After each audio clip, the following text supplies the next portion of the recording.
viessem dar-lhe um violento impulso, progrediria com extrema lentidão. É notável que todas as grandes calamidades que dizimam as populações são hoje seguidas de uma era de progresso na ordem física, intelectual e moral, e por conseguinte no estado social dos que vivem naquele determinado povo onde se realizam.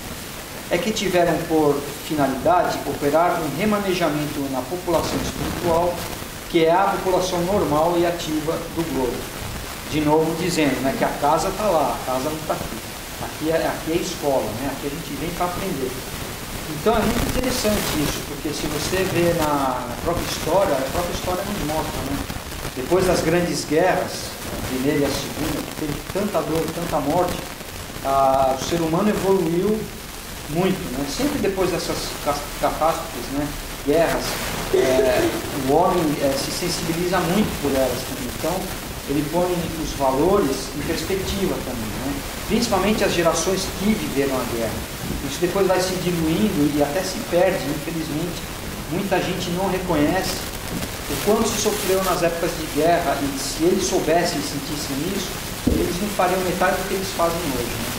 Então, é pela nossa própria natureza interior, né? Então, muito provavelmente esses espíritos vão ter que sofrer de novo, né? Para poder aprender essa lição, né? E essas grandes dores ensinam para a gente. Então isso faz, essas catástrofes fazem essa impulsão ser mais rápida, né? Esse progresso ser mais rápido, paradoxalmente, né? Parece um paradoxo, mas tem uma razão de ser. Então no livro, tem bastante tempo, no livro A Caminho da Luz, do Chico Xavier, é um livro fenomenal que todo mundo tem que ler também, porque conta basicamente de onde viemos, né? As raças humanas, como elas não só surgiram, mas quais foram as influências espirituais na raça humana que conduziram a raça humana para chegar ou para evoluir até o dia de hoje. Então, o Chico Xavier fala, o Emmanuel fala, é o mito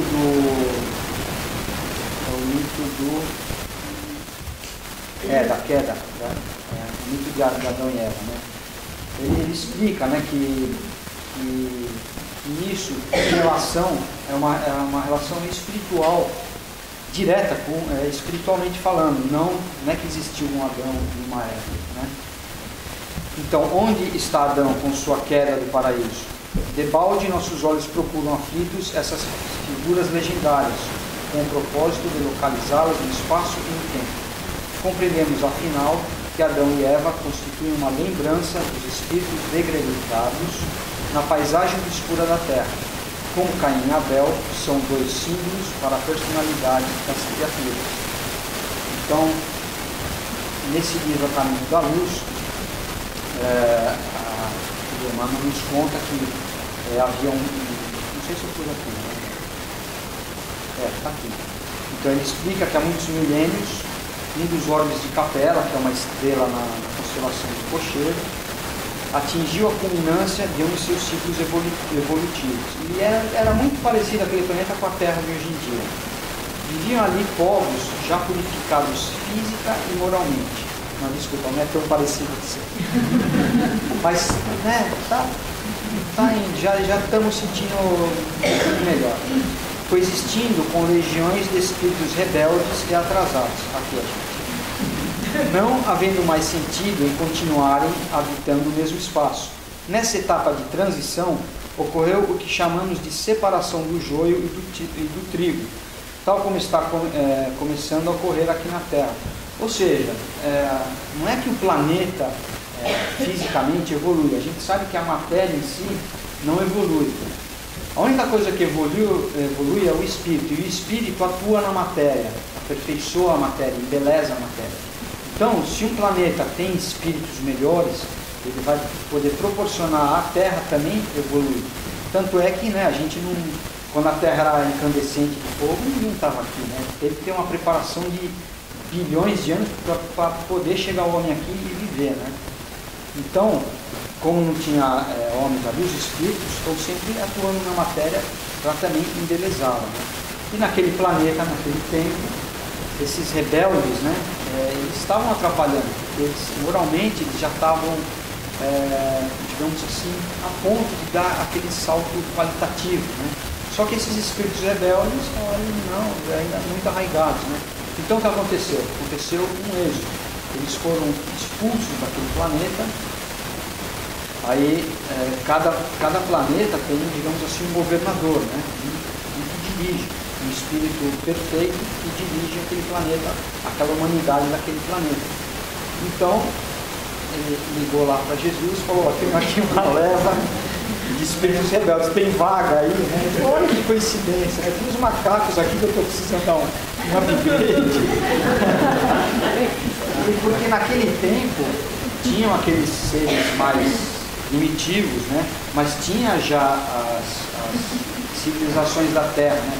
Você pega os chineses, eles têm 10 mil anos, não sei, são muito antigos. Já tinham civilizações, grupos, né? Já tinham grupos de civilização. Então o que acontece? Os espíritos vêm, eles estagiam na parte, digamos assim, espiritual da Terra. Eles não vêm e encaram direto, vem de capela, vem, entrou, não. É tudo um processo, né? Eles têm primeiro que se adaptar à vibração da Terra, eles têm primeiro que traçar um plano, né? Muitos não aceitaram Jesus como chefe, né? Como governador. Eles falaram: não aceito, eu quero voltar para o meu planeta, né? Mas não foi assim, né? Muitos perceberam, né, a oportunidade perdida.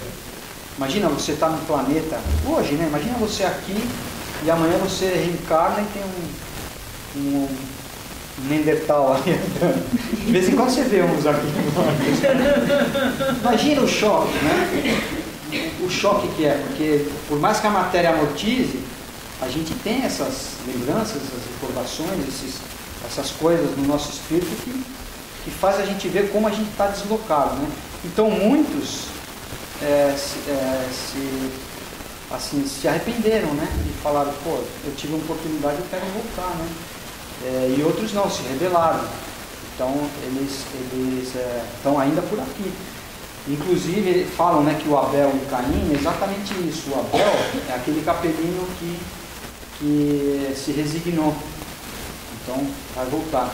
E o Caim é aquele que se rebelou, é aquele ruim que não quer saber e é sempre do contra, né? Então aqui eles aprenderiam a realizar na dor e nos trabalhos penosos do seu ambiente as grandes conquistas do coração, impulsionando simultaneamente o progresso dos seus irmãos inferiores. Claro, né? Eles já estavam com um nível de evolução muito, muito mais adiantado, de milênios do que a gente, né? Então, claro, com esse convívio a gente pode aprender e evoluir também. Esses irmãos aos quais Emmanuel se refere eram os homens primitivos, que caracterizaram a transição do reino animal para o hominal, então, né, que a gente estava falando agora, configurando as raças autóctones que ficaram conhecidas no meio espiritualista como pré-adânicas, ou seja, anteriores à vinda de Adão. Essa é a evolução da gente, né? Foi evoluindo até o Homus obesos. Mas a gente dá risada, mas é interessante, sim, correndo, que a nossa geração, a gente, né, aqui, vai ser uma das gerações que vai mais viver longe, por causa dos avanços da medicina e tal. Mas que nossos filhos vão ser uma das gerações que vão menos viver, exatamente pela alimentação, né, que a gente está tendo, e o estilo estressado e tal. Então é só um aviso, né? Só isso aqui já daria 2 horas de palestra, porque daria para falar dos exilados de capela. É um tema fantástico, né? Então vamos passar rapidamente. Emmanuel não fala em ordenação de raças, mas explica que as atuais raças brancas são descendentes daquelas oriundas de capela, que encarnaram nos principais locais terrestres, onde as concentrações de tribos primitivas eram mais numerosas e evoluídas, e aí se misturaram aos terráqueos. A maioria, prossegue Emmanuel, estabeleceu-se na Ásia, de onde atravessou o canal lá de Suez para a África, na região do Egito, encaminhando-se igualmente para a Atlântida. Grande percentagem daqueles espíritos rebeldes, com muitas exceções, só poderão voltar ao país da luz e da verdade depois de muitos séculos de sofrimentos expiatórios. Outros, porém, infelizes e retrógrados, permanecem ainda na terra nos dias que correm, contrariando a regra geral, em virtude do seu elevado passivo de débitos clamorosos.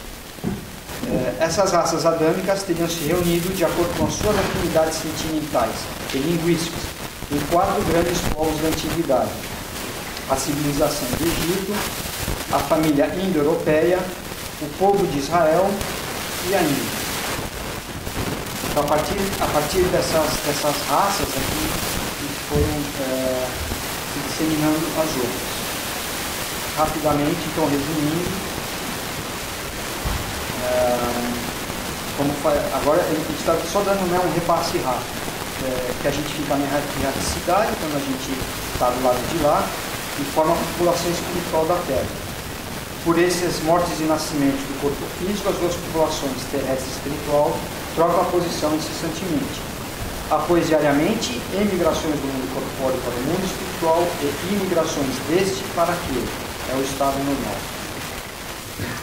Em determinadas épocas ditadas pela sabedoria divina, essas migrações ocorrem em grandes quantidades. São as imigrações coletivas, né? Os desencarnes coletivos, perdão. Também para falar, né, para retemperar e trazer um grande progresso. Então, aqui também está repetindo isso.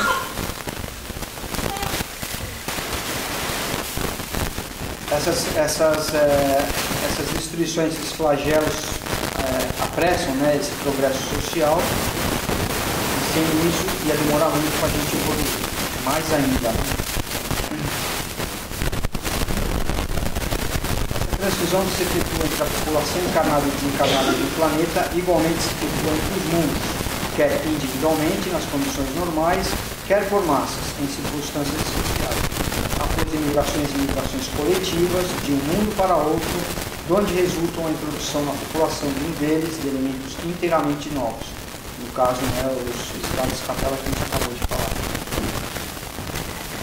As novas raças de espíritos que se vêm estudar existentes constituem as novas raças de homens. Como os espíritos nunca mais perdem o que adquiriram, trazem consigo sempre a inteligência e a intuição dos conhecimentos que possuem, o que faz que imprimam o caráter que lhes é peculiar à raça corpórea que venham animar. Para isso, só necessitam de que novos corpos sejam criados para serem por ele usados. E chegando à Terra, integram-lhe a princípio a população espiritual, como a gente falou, né? Depois lutaram como todo. O amigo vai ficar fazendo a ação. Obrigado. Então nós vamos continuar com agora a exposição do Evangelho.